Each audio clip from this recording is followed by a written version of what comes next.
All right, guys.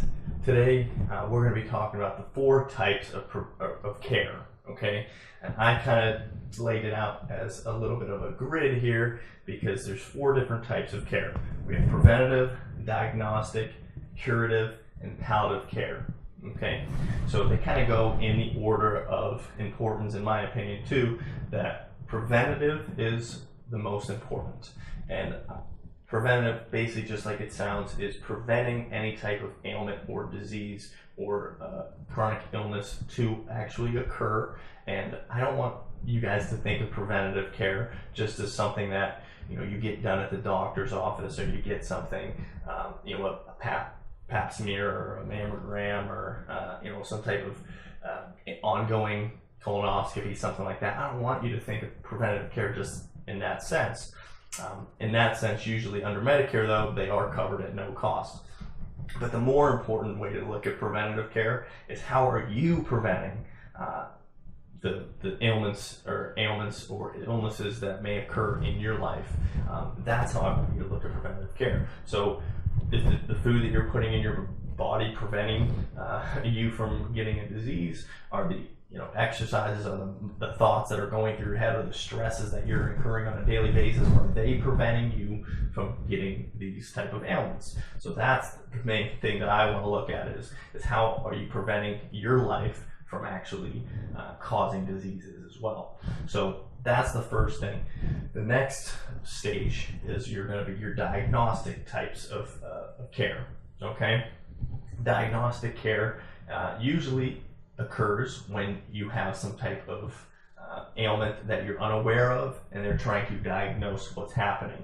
Sometimes, usually, like I said, preventative care is always going to be covered at no cost most of the time under Medicare and Medicare Advantage plans. But when you go to get a preventative service done, and the doctor or the specialist might say, hey, I don't really like what's going on here, let me go look at something else. And then they'll do a diagnostic test in the same visit. And usually, sometimes my clients will get upset because they got a bill when they went in for a preventative service because they saw what was going on with the preventative service, and then they were trying to diagnose what the issue was.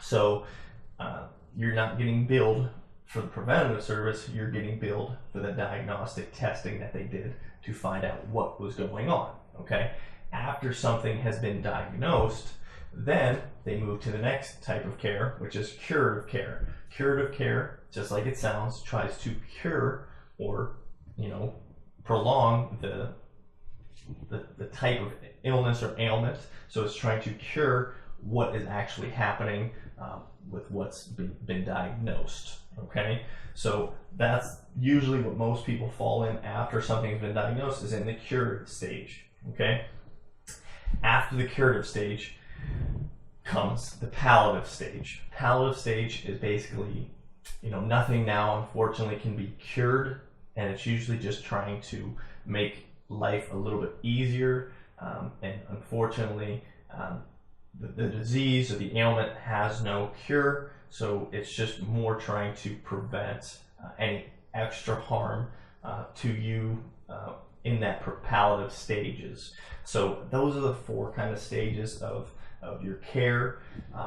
Like I said, I believe the most important stage is going to be your preventative care. So you have to look at your preventative care not only on the aspect of how the doctors and the specialists in the hospitals are going to prevent any diseases from occurring. You have to look at it as the main important preventative service starts with you. So preventing anything is always going to start with you. So you're already in a position, because you've put yourself to now accept that you're learning, you're already ahead of the game. So preventing anything is the most important thing. Okay, guys? Well, I'll talk to you guys soon, and hope this made some sense.